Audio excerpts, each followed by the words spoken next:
АЭС, атом электр станциясын салмақшы. Енді осы атом электр станциясын салу үшін Қазақстанда бір сылтау керек. Электр жетпей жатыр деген. Электронсыз да жетпей жатқан. Электр жетпей жатқан.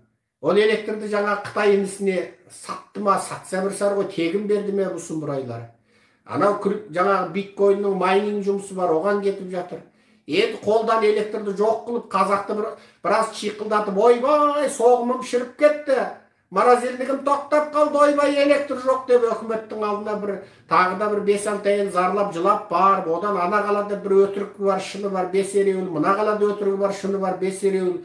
Сонымен жаңағы Құлғытанның көсемі шығып, мына электр мәселесін шешу үшін АЭС ашу керекпіз, АЭСті салу керекпіз, Қазақстан халқының электрге қажеттілігін шешу үшін атом электр станциясын салу керек деп аттайды. Сонымен бәрің мәз болып, күн көсемге рахмет, елбасыға рахмет, біздің әйтеу холодильниктегі соғымның еті бұзылмаса болды деп мәз болып отырасың қазақ.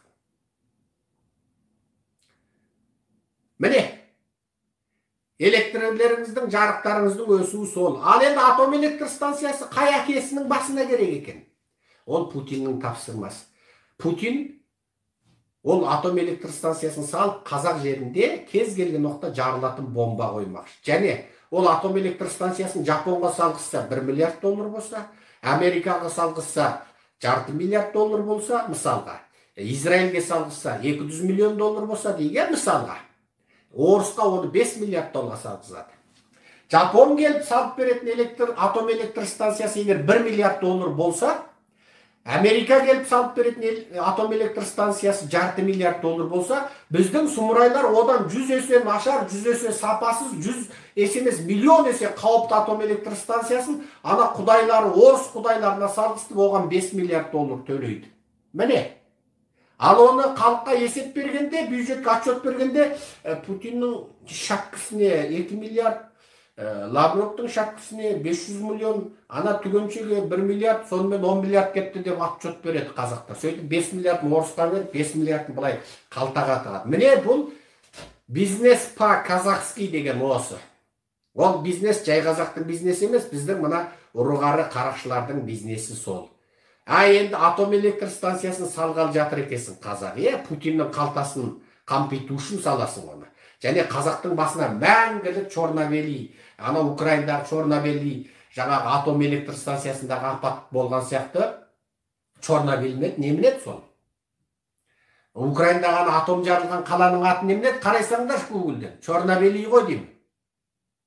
Чорнобыль ма неменеді, орысша білмеймін.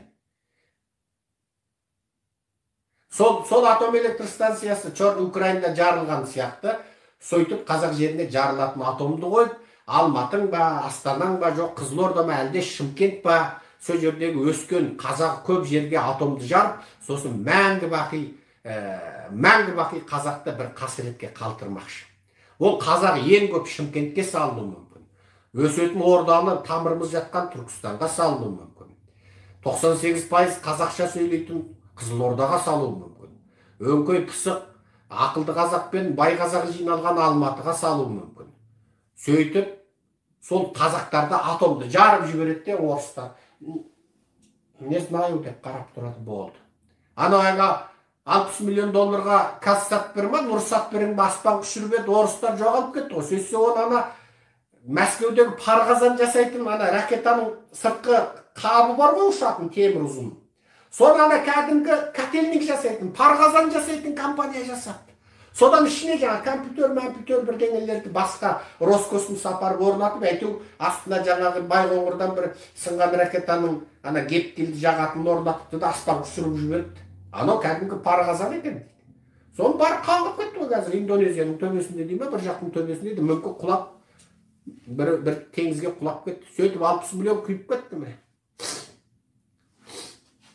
Біздің ұрғар қарақшы сөйтіп, ойбай, міне тегін интернет болады деген Казсаттың сөйтіп жоқ болып кетті ғой міне.